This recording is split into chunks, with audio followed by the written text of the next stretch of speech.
Ladies and gentlemen, welcome to the Draft Room. This is the NFL Draft Podcast of the Packernet Podcast Network. If you'd like to call in, 608-561-3243 is the number to call. So today we're going to continue on with our look at Bob McGinn's series here. Essentially just looking at the different scouts that he talks to. I would say it's a maximum of 5, somewhere between 2 and 5 different scouts that he talks to based on each prospect. Today we're going to look at tight end. He has a bit of an order here. Again, I don't know if this is his or I'm assuming it is. And it goes through the top 8. And then there's what he calls the next 5, which doesn't really have a lot of or any real notes on it, but it tells you who the next 5 on his board are. Real quick, again, the main point in doing this, number one, is to kind of just laugh about how silly the takes can be, and the idea that these guys are, that they have some kind of a higher knowledge, I guess. Not to say that they aren't talented in whatever, but we can't be of the opinion that these guys are all-knowing because their ideas massively conflict each other. But also, we can get some pretty good insights and once in a while some intel that you're not really finding anywhere else. So without further ado, why don't we get started with the top prospect. This is his number 1 overall, Kenyan Sadiq, 6'3", 243, 4'3", 240. One scout saying I would take him wherever, in the top 15, wherever. He is an absolute super freak of an athlete. It's not really debated that he is the top prospect. Same scout went on to say, just physical. He can run, put together really well.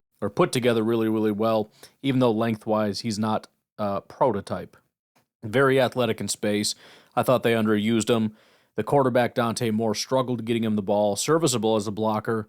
Can do the wing and motion stuff. Evan Ingram is the guy I used to describe him.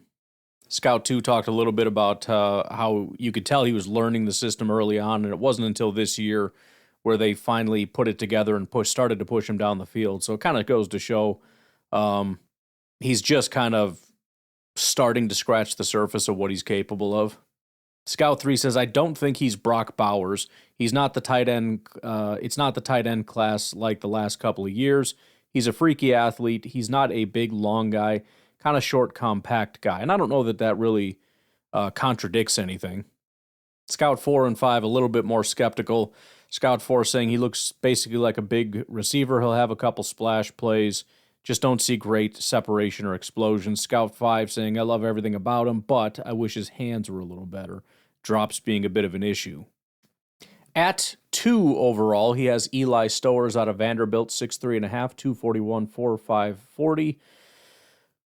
Scout 1 saying he crushed the drills, talking about the combine, and ran crazy fast. Better receiver than Sadiq as far as movement and hands, just has a better catch radius and hands than Sadiq. Neither of them really give you much blocking. Stowers' catching is what caught my eye. Scout 2 says 2024 was really when he shined. 2025, he didn't really show the same kind of hunger. Actually kind of talked a little bit about how he can block in space. Says everybody seems to think he's too small, but I don't think so. I'd say he's top 50 for sure. To me, he's top 25. So Scout 2, obviously, very, very high on him. Scout 3, intriguing, more of a glorified wide receiver, disguised as a tight end. That's a similar characterization of a lot of these guys. Scout 4, really athletic, but hammers on the blocking again. Pretty poor blocker. He was a 7-foot state high jump champion in Texas, which he did really well in the combine in those, in particular, 45.5-inch vert, which is unheard of for a tight end, 11.3 broad jump, which led the position, in addition to his 4.5 40. 4-star recruit as a quarterback. Played quarterback for 2 years at A&M, no pass attempts. Won the academic Heisman, the William V. Campbell Trophy. So obviously pretty smart dude. Next up is Max Clare out of Ohio State, 6'4.5", 246. Scout 1 notes he probably should have stayed at Purdue rather than going to Ohio State. When he was there, he kind of lit it up. He got in there, talking about Ohio State, with a crowded group of tight ends. Most of them were better blockers Not that he isn't willing, just not that powerful. Scout 2 says he runs the same route over and over. They run a little delayed drag route. That's pretty much where he gets all his production from. He's not a natural hands catcher, easy drops. As a blocker, you're not getting much from him at all. Scout 2, not a fan. Scout 3 says he's got the genetics. He's more of a work-in-progress guy. I comped him to Luke Schoonmaker, played at Michigan. Schoonman, as I called him. Scout 4 says he can get himself in the mix. I don't think this year went well for him. Comes from a football family. Father, brother, grandfather, and 2 uncles all played collegiately. He did suffer a broken ankle in 2023 and missed 7 games. All right, why don't we take a break, and then we'll rip through the last 6 of these guys. We'll be right back. At 4 is Justin Jolly out of North Carolina State, 6'3.5", 243 pounds. Scout 1 says he reminds me of a poor man's Sadiq. They're both kind of chiseled, strong, and muscular.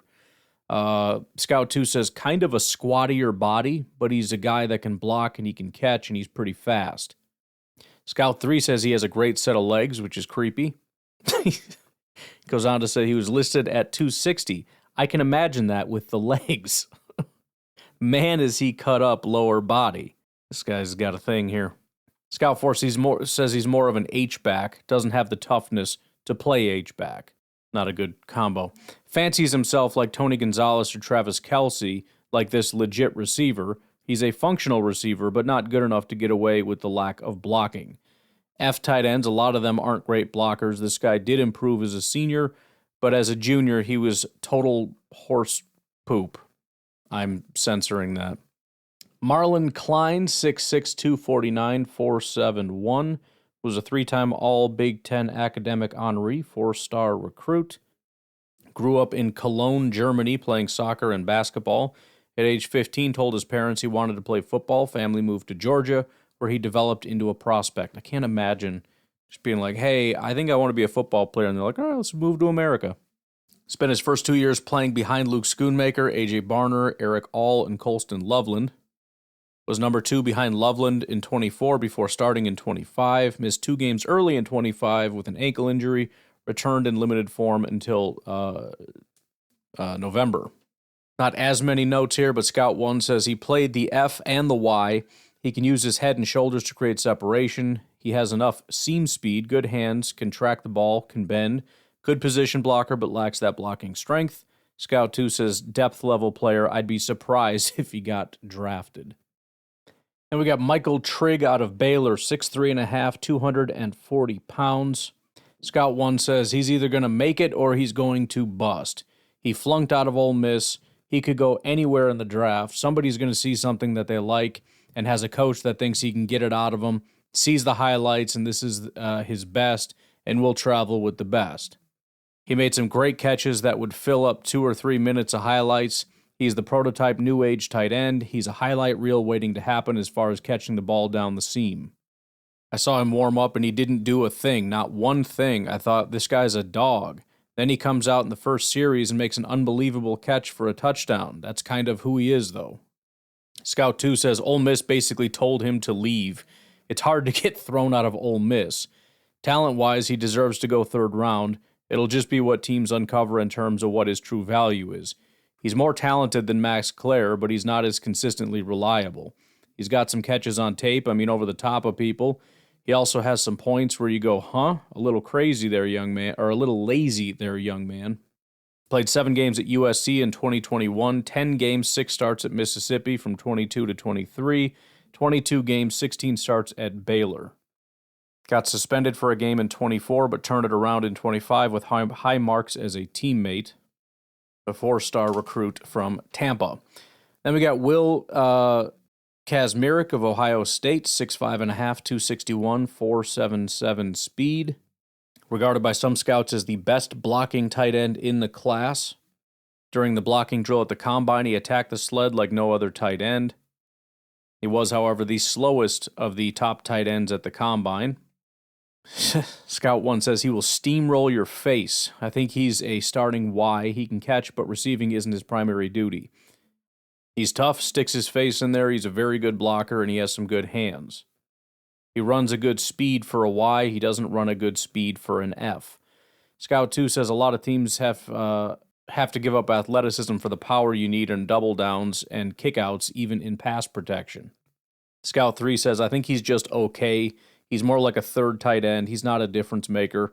Scout 4 saying, with Kazmarek, you know exactly what you're going to do in the league. I think he'll be a starting Y. He's really good in that role. And then the final guy with notes, somebody that we'll talk about a little bit tomorrow, Eli Raridan, Notre Dame, 6'6", 248, 4.62 speed, 4-star recruit from Des Moines, Iowa, suffered an ACL tear in 2022, played 4 seasons at Notre Dame, starting 6 of 28, from 22 to 24, before winning the starting job and starting 12 times in 2025. Scout 1 says, interesting guy, real big target, good hands. Got a ways to go as a blocker, but he'll do it. He blocks really erect. I'm just reading it.